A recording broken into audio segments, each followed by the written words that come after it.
Ada santri beternak lebah, ambil madunya itu. Satu hari dia mau periksa sarang lebah, naik ke pohon pakai tangga, pakai sarung biasanya santri. Dia lupa ada pakai celana dalam. Naik pohon periksa, entah bagaimana terpegang sarang lebah itu, berhamburan lebahnya keluar.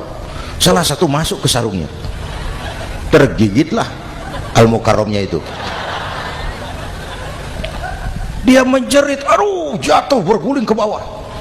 Sudah lama jatuh, dia buka sarungnya, dia lihat bengkak. Karena bengkak kan jadi besar, senang juga dia. Dia berdoa, ya Allah, hilangkan sakitnya, biarlah bengkaknya. Ini doa orang nggak konsekuen. Bengkak dan sakit itu paket. Mau bengkak ya harus berani sakit. Masa sakitnya bengkaknya mau, sakitnya nggak mau. Itu satu itu. Yang kedua, kita ini sering kalau punya cita-cita sering seperti rapat tikus. Satu hari sekelompok tikus rapat paripurna tikus untuk mengantisipasi bahaya kucing. Bagaimana supaya kucing itu jangan lagi mengganggu kita? Akhirnya ada yang mengusulkan begini, bagaimana kalau di leher kucing kita gantungkan lonceng, supaya kalau dia datang dari jauh suaranya sudah kedengaran dan kita bisa lari menyelamatkan diri. Wah, cerdas loh. Setuju semua. Setuju, bagus. Nah, oke. Waktu pembicaraan dilanjutkan, tikus mana yang mau menggantungkan lonceng ke leher kucing? Rapat bubar. Setuju, akur, iya. Waktu kerja selesai. Bapak Ibu hadirin yang saya hormati, terutama anak-anak saya, para santri, remaja, pemuda.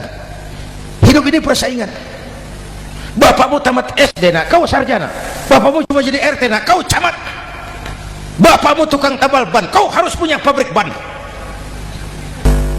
Anak saya pertama dulu, saya titip mondok di Tebu Ireng.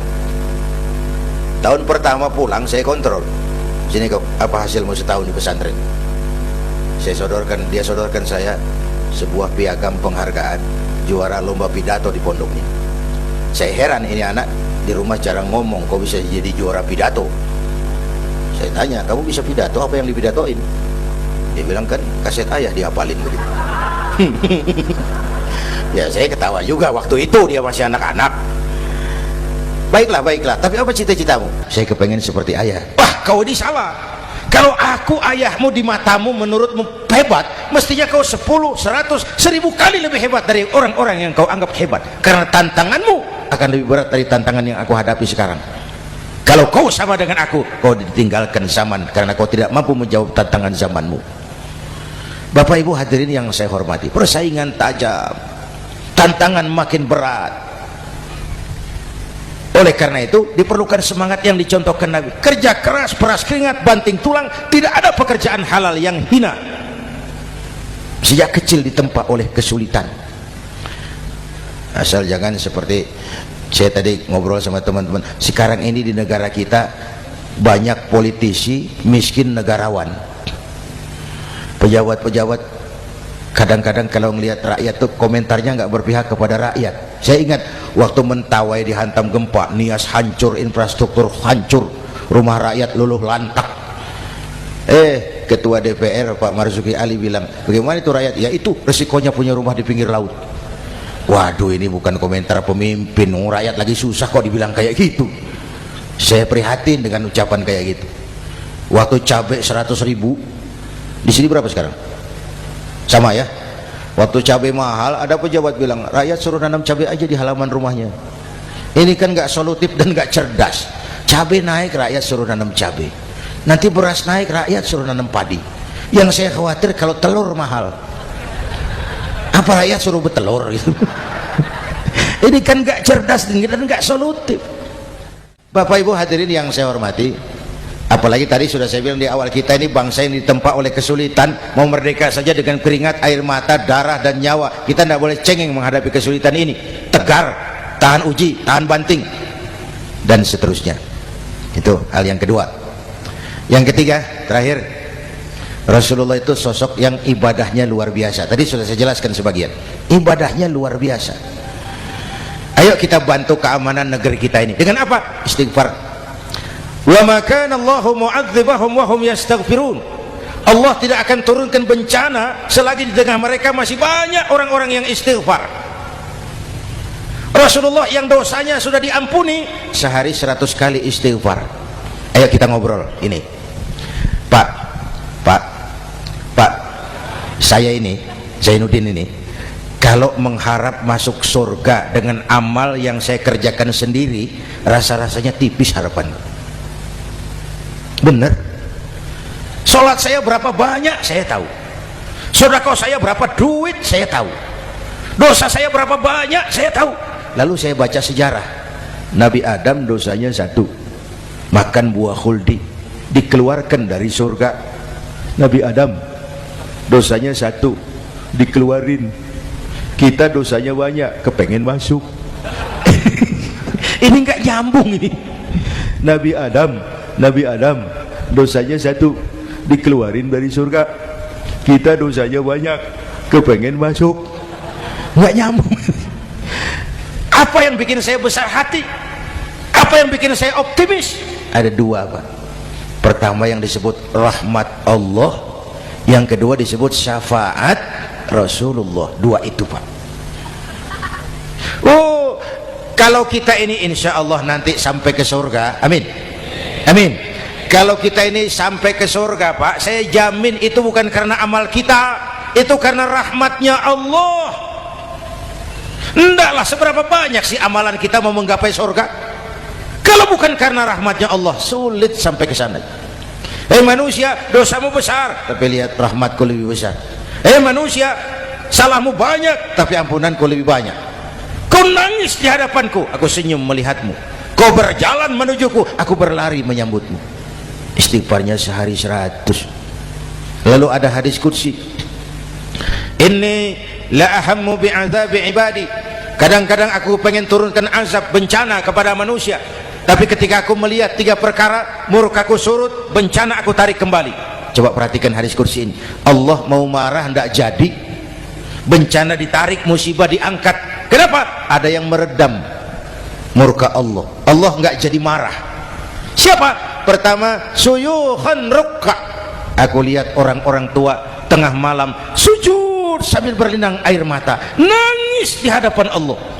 Itu kita hutang jasa loh, Pak, sama orang-orang yang tengah malam sujud nangis di hadapan Allah. Lihat yang begitu Allah tidak jadi marah tuh. Saya tahu nih bapak-bapak nih, ibu-ibu kan suaminya sering bangun tengah malam ya, Bu, kencing. Bikin bingung malaikat. Sudah mau ditulis tahajud, kencing doang. Kata malaikat, sialan, hampir salah tulis.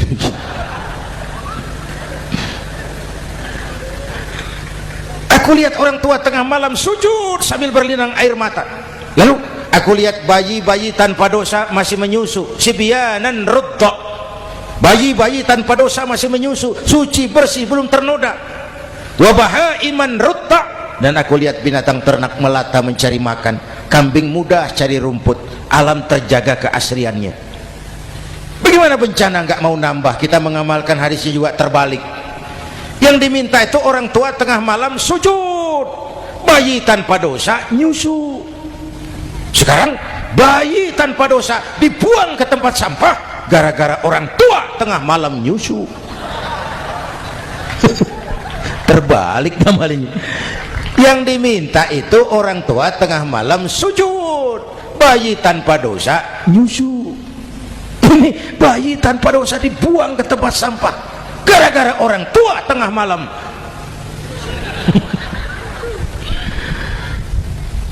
Bapak Ibu hadirin yang saya hormati, rahmat Allah kita perlu. Yang kedua, syafaat Rasulullah. Mari saya cerita syafaat sedikit. Ini sudah jam 00:05 ya.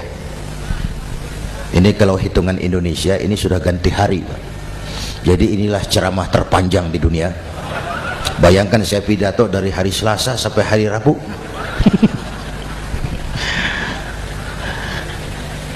Syafaat. Agak saya singkat ceritanya.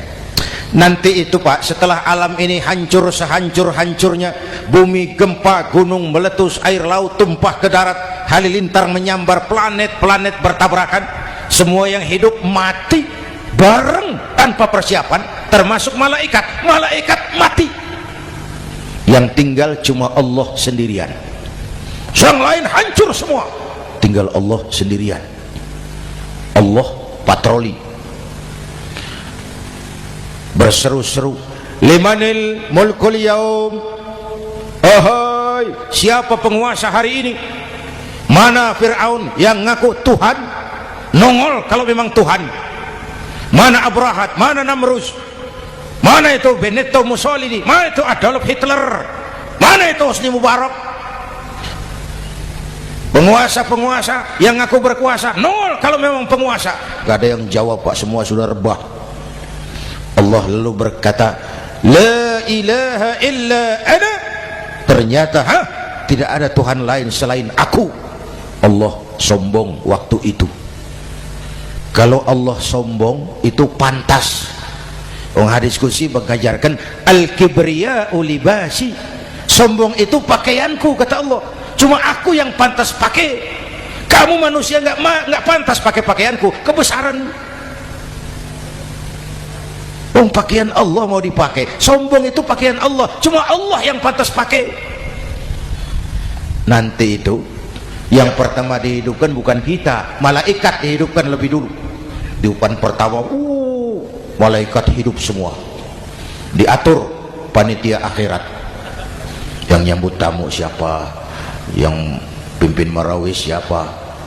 Malik siap, sediakan neraka. Aku mau bakar itu bajingan tengik yang waktu di dunia nggak mau sujud, jauh dari ulama, tinggal di masyarakat jadi biang kerok, sama yatim kejam. Sediakan neraka. Baik. Ridwan, iya, sediakan surga. Aku mau balas hamba-hambaku yang waktu di dunia rajin sujud, dekat dan cinta kepada ulama, santun kepada yatim, suka menolong orang yang memerlukan pertolongan. Baik. Jibril, Mikail, iya, ke surga. Untuk apa ya Rob? Ambil kendaraan bernama Buraq, turun ke alam, cari di mana kubur kekasihku Muhammad, bangunkan dari kuburnya, bawa ke surga. Turun Jibril dan Mikail, cari kubur Nabi. Wong alam sudah hancur-hancuran, jangan cari kuburan, cari bangkalan aja nggak ketemu. Bingung dua-dua. Jibril, sebelah mana kubur Nabi? Nggak tahu Mikail. Lalu dua-duanya sujud mohon pertolongan Allah. Dengan izin Allah terbuka kubur Nabi. Allahumma sholli alaihi wa ala alihi. Bangun dari tidur seperti orang bangun dari kubur seperti orang bangun tidur, Nabi mengusap mata, menoleh ke kanan Jibril, menoleh ke kiri Mikail, lalu tanya, ayu yaumin hadza ya Jibril, ini hari apa Jibril, ini hari apa? Hadza ma wa'atar rahman, ini hari yang dijanjikan Allah Muhammad, ini kiamat. Kiamat Jibril, kiamat. Jibril, kalau memang ini hari kiamat, aina ummati, umat saya mana Jibril, umat saya mana? Allah Karim, belum pernah saya lihat di dunia ada satu pemimpin yang begini besar cintanya kepada umatnya seperti baginda Rasul. Dari dunia sampai akhirat beliau cinta kita, dari dunia sampai akhirat beliau bela kita. Bangun dari kubur, tahu hari sudah kiamat, yang pertama ditanya, aina ummati, umat saya mana Jibril? Kita yang ditanya. Kalau saya yang pertama dibangkitkan dari kubur, lain pertanyaannya. Ini hari apa Jibril? Kiamat Zainuddin. Oh, bini saya mana Jibril? Nabi enggak tanya Khadijah wala Fatimah wala Aisyah, aina ummati, umat saya mana Jibril? Umatmu? Iya, kau manusia pertama yang dibangunkan dari kubur. Yang lain masih dikubur. Oh. Lalu kita ke surga Muhammad. Perintah Allah, perintah Allah. Sampai di surga seperti orang tidak betah Nabi itu, resah, gelisah, mondar mandir, mukanya murung.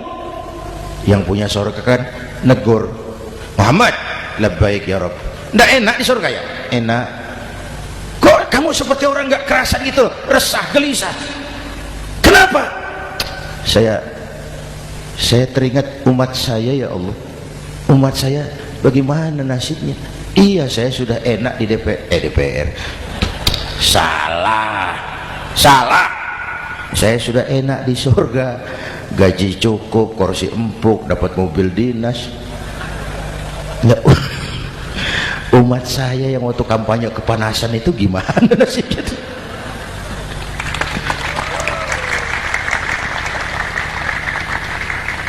Makanya dulu di Senayan, di depan kantor DPR tuh banyak tukang kaca jualan di situ.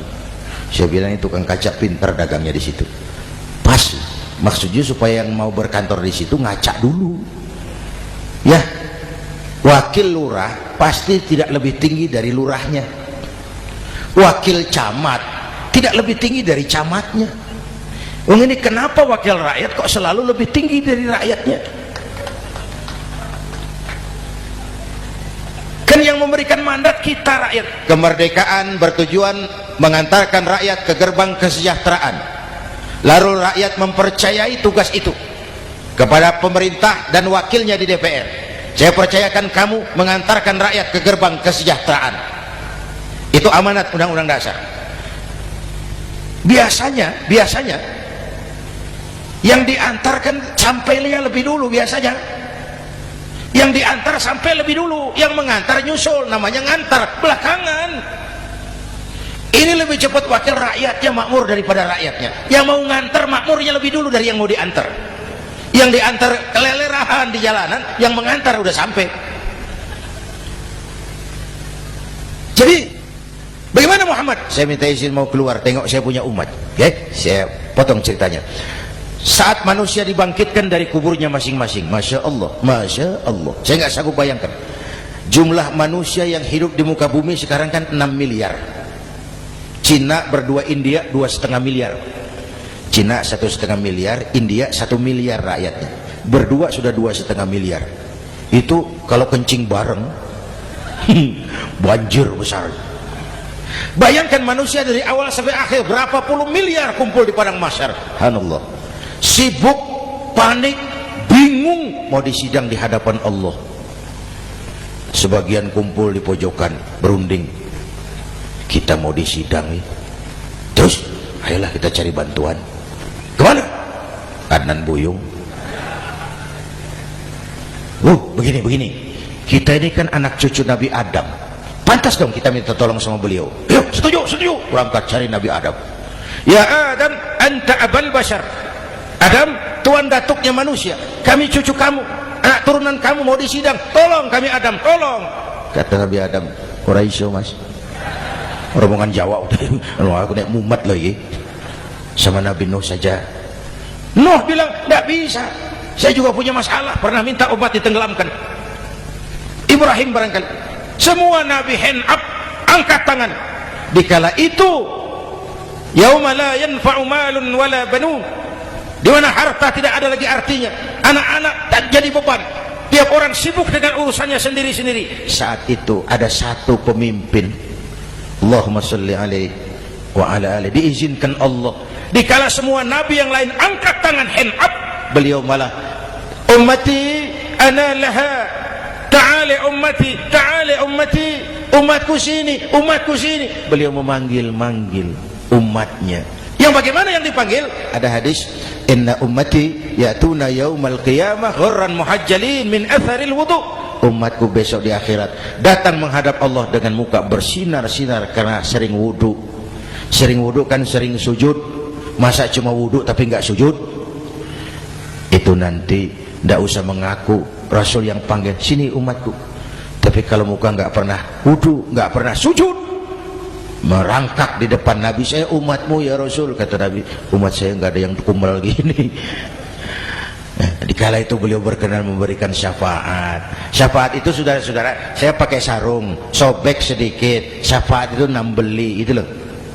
Salat saya kurang sedikit, sedekah saya campur riak sedikit, puasa saya tidak ikhlas sedikit, ditutup dengan syafaat. Saya mau dagang, perlu modal 20 juta, saya punya uang 15 juta, yang 5 juta syafaat. Jadi harus ada modal. Kalau sholat tidak pernah, sedekah tidak pernah, lalu syafaatnya dari mana? Yang dapat tambelan itu yang punya sarung bolong, punya sarung sobek, ditambal dengan syafaat. Nah kalau tidak ada sarung, apa yang mau ditambal? Ya, Nah, mudah-mudahan kita semua mendapat rahmat Allah dan mendapat syafaatnya Rasulullah Shallallahu Alaihi Wasallam. Bapak Ibu hadirin, sudah 7:30 lewat 4 jam. Saya pun kangen, tapi hari sudah larut. Insya Allah lain kesempatan kita jumpa lagi. Terima kasih kepada Al-Mukarramun, para ulama, para habaib, pengasuh pesantren Raudhatul Muta'allimin Al-Aziziyah, dan semua yang hadir. Mudah-mudahan yang saya sampaikan ada manfaatnya. Usikum wa iyaya bitaqwallah. Aqulu qawli hadza fa astaghfirullahal azim li wa lakum. Wassalamu alaikum warahmatullahi wabarakatuh.